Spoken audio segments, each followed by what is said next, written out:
Hey there, this is Newsround with all today's top stories. Let's take a look at what's coming up. David Blaine goes bat in New York and spotted the rare fox that could bring bad luck. But first, junk food. The government says that none of you should be seeing adverts or fizzy drinks or sweets on TV because a ban advertising unhealthy food to children's been brought in.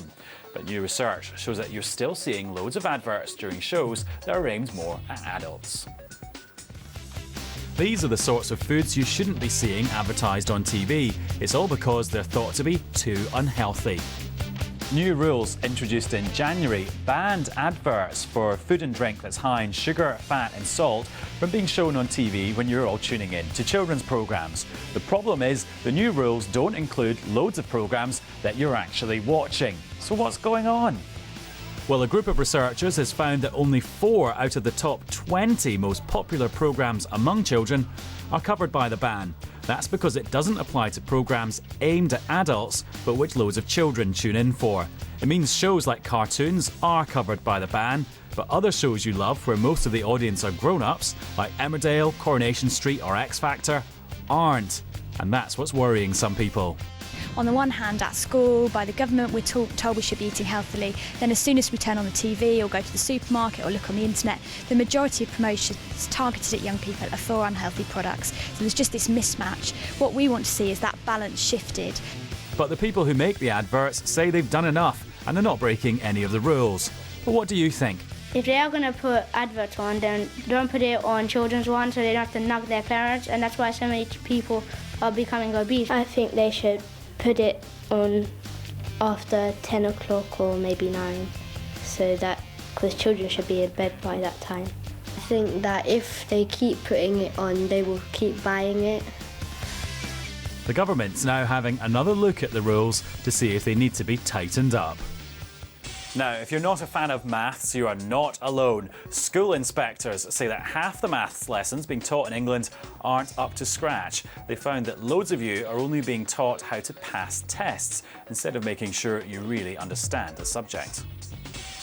Hundreds of new animals have been discovered living on the underwater reefs off the coast of Australia. Divers found that some cool coloured corals and some tiny crab-like creatures. Their work is part of a study to note down every living thing in the ocean. Finally, to the weird and wacky world of David Blaine. He's the American magician who's always shocking people with his crazy stunts. And it seems his latest trick is going to leave him hanging around in New York. Please watch out for the flashes in this report. He's supposedly spent over 60 hours in a block of ice, a week in a glass coffin, held his breath for a record-breaking 17 minutes, and starved himself in a glass box in London for 44 days. And for David Blaine's next trick, doing this for 60 hours. That's 2.5 days and nights the wrong way up. The world-famous illusionist plans to do it above New York's Central Park in the United States starting next Tuesday. And he's already in training for the stunt. As well as putting in plenty of practice getting his body used to hanging upside down, he's starving himself of food and sleep for a week to prepare. He says this trick is going to be his toughest yet.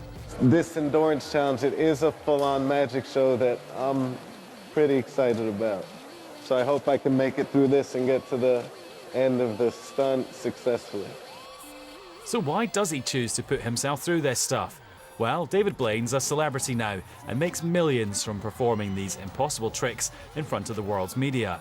He's made a fortune from loads of TV programmes showing off his illusions, written books about it, and even has his own line in clothes.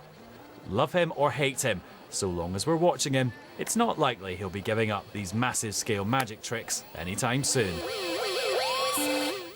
Now, David Blaine spends ages perfecting his stunts so that he doesn't get hurt, so please make sure you don't try and copy him at home. Well, my magic trick was to say the last story was the last one. This is actually the last one. You've probably seen a fox with a red bushy tail before, but I bet you've never seen one like this. It's black and really rare. It was spotted wandering around a graveyard in the northwest of England.